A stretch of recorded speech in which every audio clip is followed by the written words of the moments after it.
2026 looks to be another strong year for housing in North Alabama for buyers as well as sellers. And WAAY 31's Jim Abbott joins us now live with a closer look at the economic real estate forecast and everything that you need to know. Hey, Jim. Hey, Demetria. Yeah, it's kind of interesting. The National Association of Realtors is looking at this as being a rebuild year in 2026. But the realtor that I talked with today said to kind of put that into perspective, you have to realize that a lot of regions across the country have had negative growth over the past several years. That hasn't been the case here in North Alabama. Depending on how you look at the numbers, the growth period has been anywhere from 5 to 8 years. And you start looping in the current mortgage rate of 6%.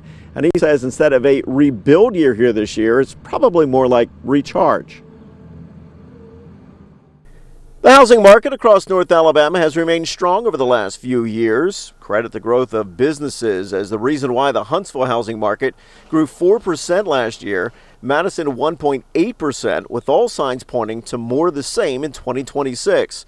But Mike Sandoval with Capstone Realty says don't expect that to mean a big change in sales prices. I don't see a huge increase in the price right now because the inventory, the buyers and the inventory has increased so much that the sellers are not just dictating the price. The buyers are having some negotiating powers now. In their favor, more new houses popping up to go along with the existing houses up for sale. But Sandoval says if you're thinking about buying, don't just think too long. Honestly, people say I'm going to wait for the prices to drop. That's not going to happen. I mean, we're going to see some kind of growth or maintaining of the same price. Redfin's November numbers show the average selling price for a house in North Alabama averaging $342,000. Though Sandoval says in Huntsville and Madison, it's more like $362,000.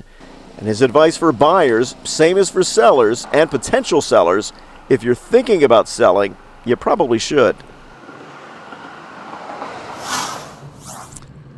And his last bit of advice is no matter what you're doing, whether you're buying or selling, don't let external factors kind of work into your decision. Now, of course, there we were talking mostly about Huntsville, Madison City, and Madison County as a whole. He says you can also loop in Limestone County, the fastest growing county in the state over the last couple of years, Marshall County, Morgan County, Jackson County, all because of that spillover from the growth in Huntsville and Madison County.